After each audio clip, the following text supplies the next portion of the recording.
On peut pas vraiment dire que je suis une sorcière. En tout cas, c'est pas comme ça que je me qualifie. Mais ce que je fais, là, ici, pour moi, c'est de la magie créative.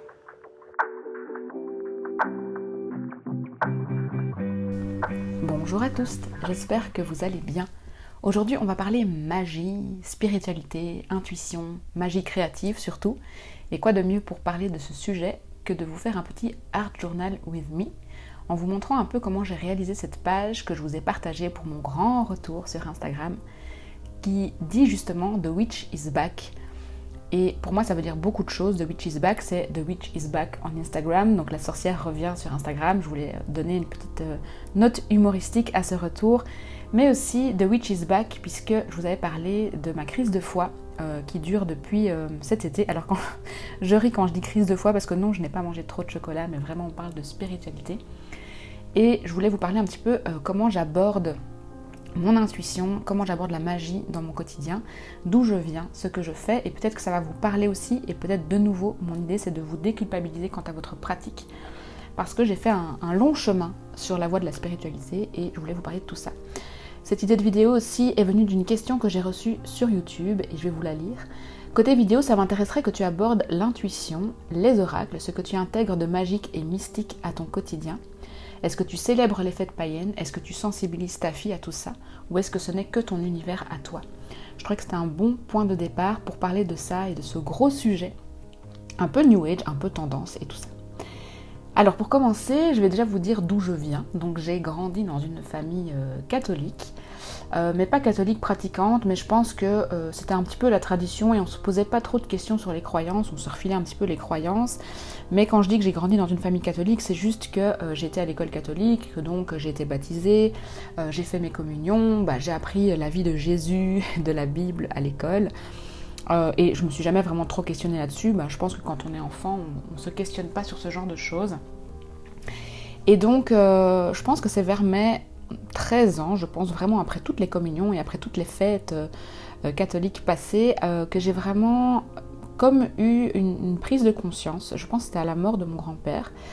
Qu'en fait, pour moi, alors ça va être cru ce que je vais dire et je veux vraiment offenser personne dans cette vidéo et c'est vraiment pas l'idée de porter des jugements sur les croyances des uns et des autres. Là, je vous parle vraiment de mon expérience.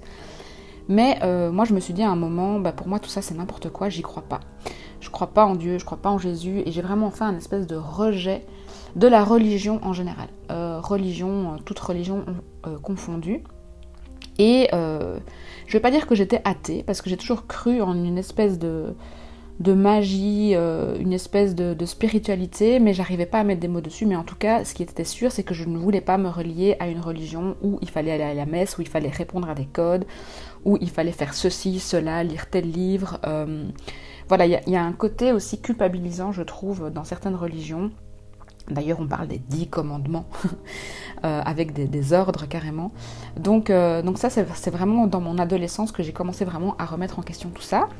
Et comme beaucoup d'ados, je pense, à l'époque, j'ai regardé Charmed, j'ai regardé Witchcraft, enfin, je crois que ça s'appelle Alliance Magique en français. J'ai toujours bien aimé les histoires un peu mystiques, de vampires, de choses un petit peu imaginaires, de licornes, de sirènes, mais je mettais vraiment pas un mot là-dessus. Et ce qui a vraiment changé pour moi, c'est vraiment dans l'entrée dans ma vie adulte. Je vais dire aux alentours de mes 23 ans, 24 ans, quelque chose comme ça. Je me suis pas mal ouvert au développement personnel et ça me paraît important de parler de ça parce que pour moi, le développement personnel, ça se rapproche fort des croyances et de la spiritualité, c'est une forme de spiritualité. Et notamment par le biais de la loi de l'attraction et le secret, mais aussi par le biais du bouddhisme. Alors, c'est quelque chose dont je parle pas souvent, mais j'ai fait un petit tour du côté du bouddhisme. Je me suis retrouvée un jour dans un temple bouddhiste à prier et à méditer. Et c'est une expérience relativement traumatisante pour moi. C'est vraiment une expérience que je n'ai pas du tout aimée et qui m'a fait encore plus bondir dans le côté inverse de la religion. Même si le bouddhisme est une religion, n'est pas une religion en fait, hein, c'est pas du tout une religion, c'est vraiment une façon de vivre sa vie, puisque les bouddhistes partent du principe que le Dieu il est en toi, et que c'est à toi à aller chercher le Dieu en toi. J'ai beaucoup aimé pas mal de préceptes, mais de nouveau le fait de me retrouver dans un temple, de méditer, d'avoir des objets liés à la religion, ça m'a vraiment beaucoup dérangée. Et donc voilà, de nouveau j'ai un peu fait un blocage. Et la veille de mes 30 ans, je me suis retrouvée chez une coach que je côtoie encore toujours. À la base, j'y allais parce que j'avais vraiment des difficultés dans mon travail. C'est quand j'étais styliste, j'avais beaucoup de difficultés avec ma hiérarchie, avec mes supérieurs, et je ne trouvais pas ma voie professionnelle. J'avais besoin de quelqu'un qui me recadre. Il s'avère qu'en fait, quand on arrive chez ce type de coach, c'est pas, voilà, on balaye tous les domaines de la vie, et vraiment l'année de mes 30 ans, ça a été un bouleversement. Tout a été remis en cause, mais surtout cette coach qui, enfin moi je dis toujours qu'elle est chamane, elle aime pas trop dire ça parce qu'elle a beaucoup de respect pour les chamanes, mais cette coach m'a beaucoup initiée à cette partie-là de la spiritualité. Donc aux cartes, ça j'en ai déjà pas mal parlé dans la liste d'emails privés, les emails que j'envoie tous les mardis, mais donc elle m'a pas mal, je veux pas dire initiée, mais voilà, elle m'a pas mal appris au niveau des cartes, au niveau de la spiritualité, au niveau des soins énergétiques, du chamanisme, et donc depuis que j'ai 30 ans, un peu avant 30 ans, donc j'en ai 38 au moment où je parle, donc ça fait 8 ans que je suis suivie par cette coach-là. Alors au début c'était très souvent, maintenant c'est de moins en moins souvent, et elle m'a vraiment fait découvrir une partie de la spiritualité que je ne connaissais pas, quelque chose de bon, de bienveillant, d'ouvert, d'apaisant, et des outils aussi que je connaissais pas, donc les cartes, le tambour, la musique, et elle m'a montré qu'en fait, croire en quelque chose, c'était pas forcément se redonner rendez-vous tous les dimanches matins pour aller à tel lieu et prier, ça pouvait être plein de choses, et elle m'a initié à plein d'exercices durant les séances que je faisais avec elle, qui m'ont ouvert vraiment la voie à la spiritualité, à mes croyances. À partir de là, en fait, j'ai commencé à vraiment créer mes propres croyances sans être vraiment pratiquante. C'est-à-dire que c'est pour ça que j'ai du mal à me dire que je suis une sorcière, parce que je ne pratique pas de rituel, je ne pratique pas de sorcellerie, je ne pratique pas de magie à proprement parler. Mais là où la magie est vraiment arrivée dans mon quotidien, c'est vraiment avec la créativité en fait. Et dans un premier temps, vous le savez, moi j'ai commencé à créer un peu comme ça, par passe-temps, par hobby, par envie de faire quelque chose. Et petit à petit, je me suis intéressée à la magie, à l'art-thérapie. Et en fait, je me suis vraiment beaucoup intéressée au pouvoir des émotions et des croyances dans la créativité. Et l'inverse était juste aussi. Le pouvoir de la créativité dans les croyances, dans les émotions, dans la gestion de ses émotions, etc. Donc j'ai fait un espèce de mishmash de tout ça. Et c'est comme ça qu'en fait j'ai créé, si vous voulez, ma propre magie. C'est-à-dire que pour moi, faire de la magie, c'est ouvrir mon journal et créer. Pourquoi ? Parce que pour moi, faire de la magie, c'est créer quelque chose à partir de rien, à partir de quelque chose qui n'existe pas. Et alors là, je pense à la carte numéro 1, à l'arcane numéro 1, du tarot tout court, donc le magicien, où on le voit, il est assis à sa table avec les 4 éléments, la terre, le feu, l'eau et l'air, donc le denier, les épées, les coupes, et je ne reviens jamais sur le 4e, et donc il est assis à sa table avec ses 4 éléments, et il s'apprête à faire de la magie. Donc avec rien, 4 éléments, il va créer quelque chose. Et pour moi, la créativité, c'est ça, c'est avec rien, 4 éléments, un journal, un pot d'eau, de la peinture, des ciseaux, de la colle, je vais créer quelque chose. Et c'est là où moi je mets beaucoup de symbolique dans mes pages de journal, c'est-à-dire que je vais partir d'une émotion, je vais partir d'une recherche que j'ai vue, je vais partir d'un reportage, d'une vidéo, d'une lecture, je vais partir de recherches que j'ai fait sur la magie et tout ça pour venir créer. Alors je me suis beaucoup intéressée à la magie ces 2 dernières années, mais surtout en fait à la religion païenne. Alors est-ce que c'est une religion de nouveau ? J'ai vraiment beaucoup de mal à mettre des mots sur tout ça. Est-ce que ce sont des courants de pensée ? Est-ce que ce sont des religions ? Est-ce que ce sont des croyances ? Voilà, bon, vous aurez compris ce que je veux dire quand je parle de tout ça, quoi. Mais donc je me suis intéressée au paganisme, et en fait, moi je me vois pas comme quelqu'un de païenne, parce que de nouveau, je peux pas me mettre une étiquette de je suis sorcière, je suis païenne, je suis catholique, je suis croyante, je suis machin. J'ai du mal à mettre des étiquettes sur tout ça et à dire qui je suis, mais le paganisme me fascine. C'est vraiment quelque chose qui m'intéresse beaucoup, parce que ça fait vraiment partie de nos racines. Donc je suis belge, mes ancêtres sont les Gaulois, mais qui sont les ancêtres les ancêtres des Gaulois, ce sont les Celtes. Ici en Europe, voilà, j'avais un jour regardé la carte européenne, je suis vraiment très nulle en géographie, mais j'avais un jour regardé la carte européenne et comment les pays avaient bougé, justement en m'intéressant au paganisme. Et voilà, on descend en fait un peu des Celtes. Et donc en fait, ce qui m'a aussi un peu mis la puce à l'oreille, j'ai envie de dire, c'est la série Viking. Parce que je me suis rendu compte dans cette série, on parle beaucoup des dieux du coup de la mythologie nordique, dont j'avais aucune connaissance. Donc Thor, Freya, toutes ces choses-là. Et je me suis dit, mais c'est dingue, comment on en est arrivé à un point où moi qui me considère comme quelqu'un de cultivé, je vais dire ça comme ça, qui m'intéresse bien aux choses et qui ai reçu une éducation culturelle, je vais dire ça comme ça, qui était à l'école, qui ouvre des livres, qui regarde des reportages, comment ça se fait que j'ai jamais entendu parler de la mythologie nordique?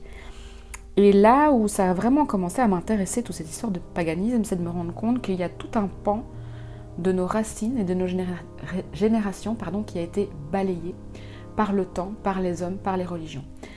Je me suis aussi beaucoup intéressée à tout ça par le biais du féminisme, parce que les premières féministes sont des sorcières. Et je me suis aussi rendu compte comme on a balayé ce mot sorcière et comme on l'a sali au fil du temps. Aujourd'hui, je ris souvent quand je lis un livre à ma fille où il y a une sorcière parce qu'elle est représentée avec un nez pointu, une verrue, un chapeau pointu, elle est méchante et en fait on a vraiment cette image de la sorcière, alors qu'en fait du temps de nos ancêtres, les femmes qui étaient accusées de sorcellerie étaient des femmes en fait qui savaient manier les plantes, qui étaient des guérisseuses, qui étaient des sages-femmes, qui étaient des femmes cultivées, qui savaient écrire alors qu'on interdisait aux femmes d'écrire. Donc en fait j'ai un petit peu relié tout ça dans mon système de croyances et c'est autour de tout ça que j'ai envie de créer, comme pour laisser passer un message et comme aussi pour laisser une trace de ce que j'apprends, une trace des découvertes que j'ai faites au fil du temps. Donc voilà en fait comment j'aborde la magie dans mon quotidien. Alors en ce qui concerne l'intuition, j'ai vraiment beaucoup de mal avec l'intuition parce que je suis quelqu'un de très intuitif, c'est-à-dire que tout d'un coup je peux me dire ça va pas. Il y a une situation qui me va pas. Cette personne-là, je ne la sens pas. Je ne peux pas expliquer pourquoi.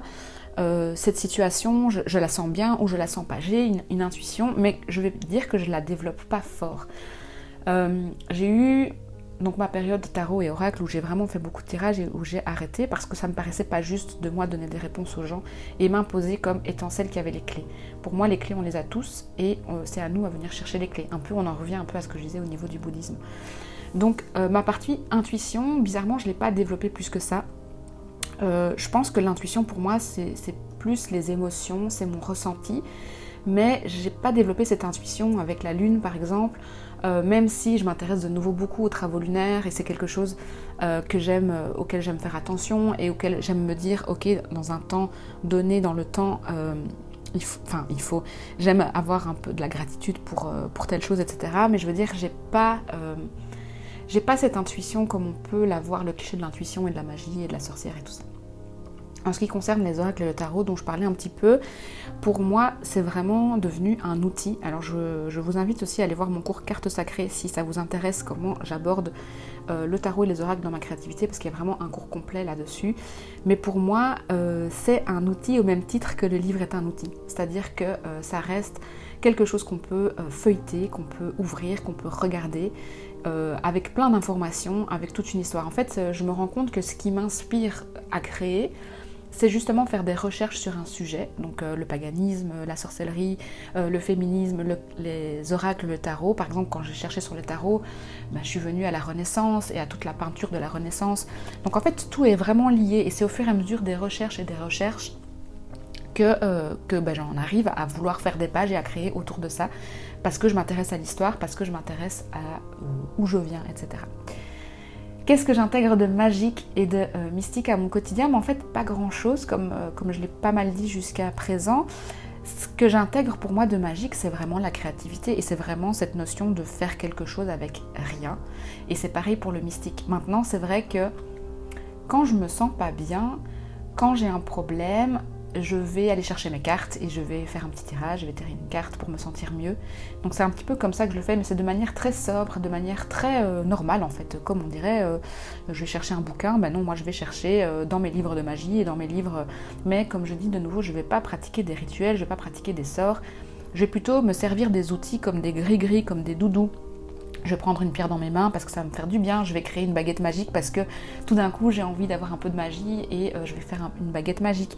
Disons que je vois vraiment tout ça comme des outils, comme du réconfort en fait. Maintenant, c'est vrai que depuis cet automne, j'ai envie d'intégrer dans mon quotidien avec l'automne et l'hiver de la décoration et des choses visuelles que je vais voir tous les jours. Donc j'ai fait toute une déco sur l'automne par exemple, je vais en faire une sur l'hiver. Pour moi ça a quelque chose de magique aussi, de célébrer en fait les saisons. Et ça c'est vraiment tiré de la culture païenne justement, célébrer les saisons, rendre hommage à la nature, à ce qu'elle nous offre, ce qu'elle nous donne, et se rendre compte que dans chaque saison il y a du bon et du mauvais. Alors je sais pas quelle est votre saison préférée, ou quelle est justement la saison avec laquelle vous avez vraiment un souci. Moi ça a été l'automne. Et me rendre compte qu'il y a des actes magiques justement qui sont très très simples, comme faire une tarte aux fruits, comme mettre de la décoration, comme aller cueillir des feuilles mortes. Tout ça c'est des choses un petit peu magiques. Et d'ailleurs, je trouve que quand on voit par exemple un arc-en-ciel, on dit waouh, c'est magique en fait, et c'est juste trop beau. Donc pour moi la magie c'est aussi pouvoir se concentrer sur la beauté du quotidien et l'amener un petit peu dans nos vies en fait, dans notre tous les jours.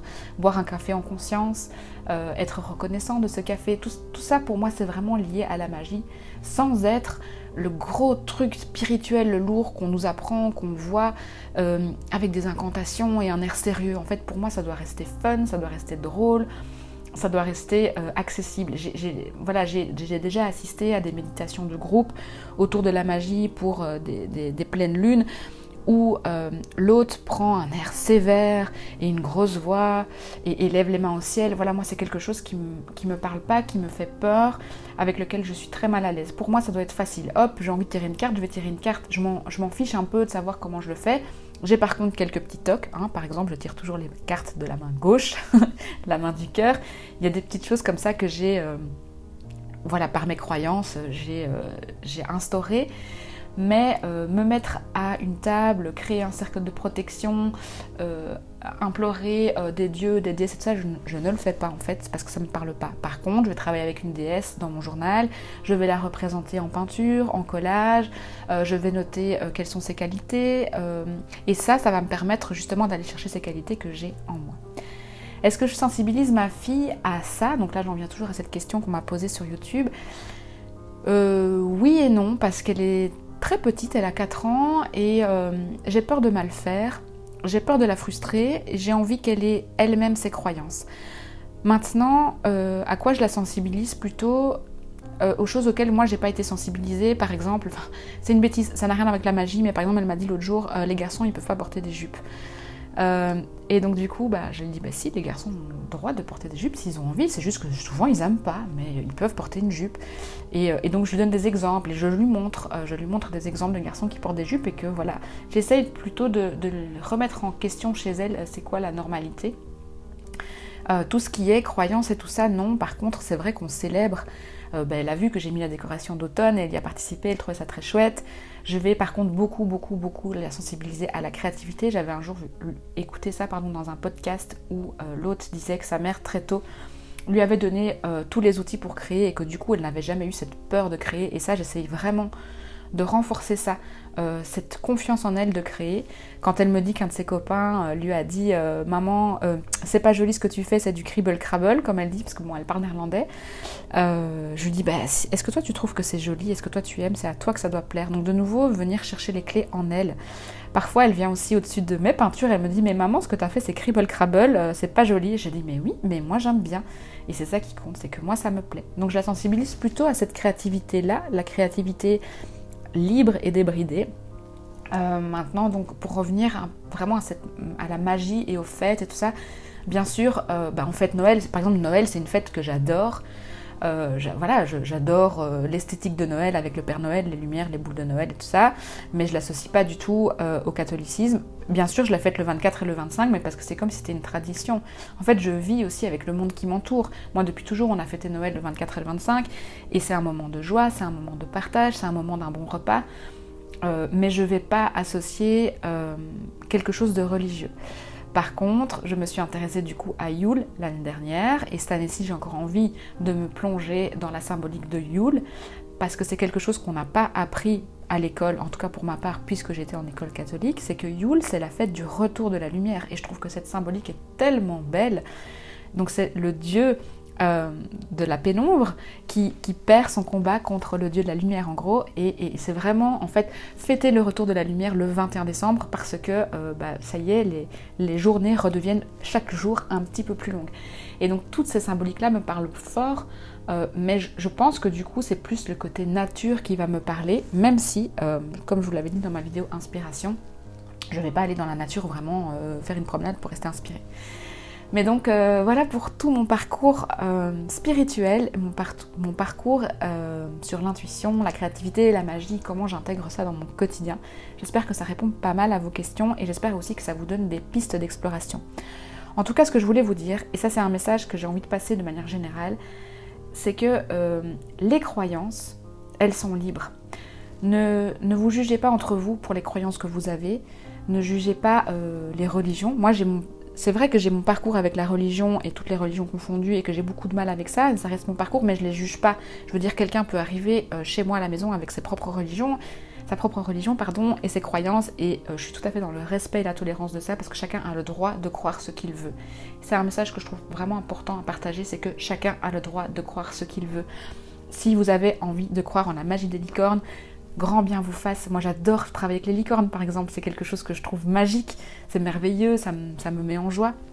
Donc restez tolérants, ne pensez pas que la croyance c'est tellement abstrait, c'est tellement flou, que ne pensez pas qu'il y a une manière de faire. Vous pouvez créer votre propre magie, c'est pas obligé parce que il y a beaucoup de livres sur le paganisme, c'est pas parce que c'est écrit dans les livres que à Yule il faut faire exactement ça et ci et ça que vous devez absolument le faire pareil. Ne transformez pas en fait la richesse de toutes ces croyances en des tu dois et il faut faire comme ci et comme ça. Moi c'est quelque chose que j'ai vraiment appris au fil du temps, c'est que c'est très libre. Voilà, comme je le dis, ma magie à moi c'est juste ouvrir un journal et créer. Est-ce que l'eau a la symbolique de l'eau pour moi, l'eau de ma peinture? Non. Est-ce que mon pinceau, parce qu'il est en bois, a la symbolique de la terre et que du coup je crée les 4 éléments? Non en fait.